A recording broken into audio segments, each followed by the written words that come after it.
So an interesting postulate about physicists and sedentary notions is that if these men, largely men, people really, that are conjecturing and playing with these concepts, that they could validate the time and the energy that they put into such postulations, as to say that if they were working to survive, would they come up with these concepts and ideas? And it may sound trivial or nominal, but when you look at action, there are people who come to these truths, these higher states of truth, that could only be described as religious experiences, because they are in the actionable state of applied principles. So you could have somebody who understands the mathematics. You could have someone who understands the quantizing physics properties that are taking place in their head while they're working and moving, while they're walking, while they're suffering through the hot sun or the ultra cold conditions of mere physical human survival. And they're working on something.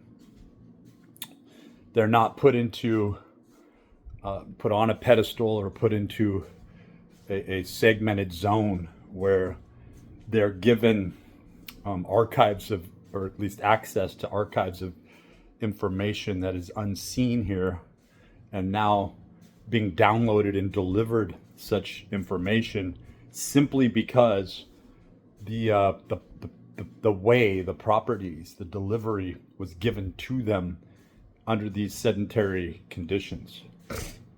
So what would they be thinking of?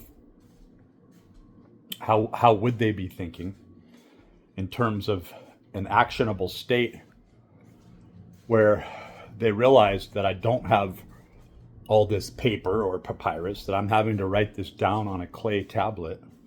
And even more so, if that clay tablet gets broken, how do I memorize this into a symbol or a sigil, right? To where someone in the future might be able to decode this, might be able to understand, right?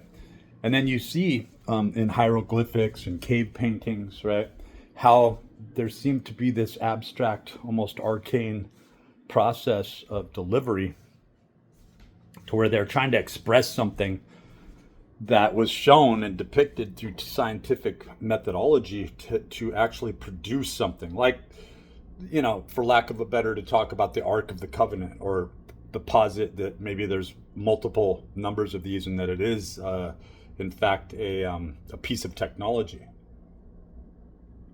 But in using the power of centrifugal force and, you know, inertia and other constants that we garner from a naturalistic state.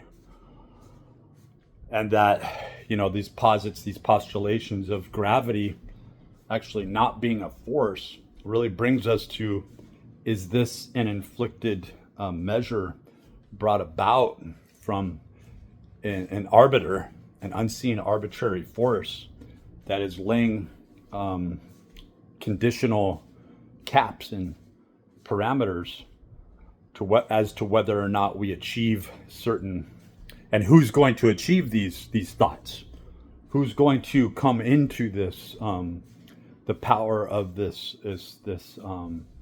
final synthesis, or this final realization that this is in and of itself a simplicity. This is the way the universe functions. This is the way we exist.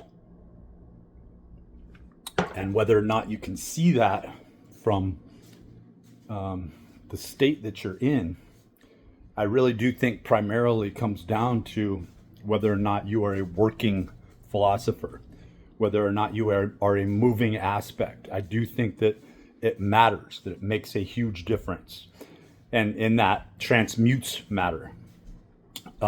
Is you are positing such intricacies, but you're doing so while respirating, while those 3 trillion mitochondria are electrically communicating within your body and creating this meshwork, right? You get where I'm going with this. That you want to get yourself into this channeled, heightened state that people will fall once they want to stay in this brain work, right? In this workshop of the mind.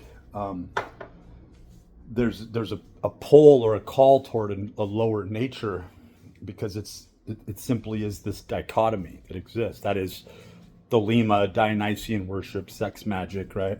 That you have these people that are both the leaders of the pervading sciences, that are also playing this sort of Hellfire Club dichotomy, right? That they're doing their good by day and their evils by night. That they were, in fact, employing such measures, that is trying to reach this higher status of thinking and really syllogizing, and that anything that seemed non sequitur in the process was simply getting in the way, that they didn't need to answer to anybody. In other words, power and control was their goal all along, right? So coming to this place in movement, can you stay here, right? Can you stay here? Can you still think? Can you still be alive down into your lower base nature? But can you still think in the process?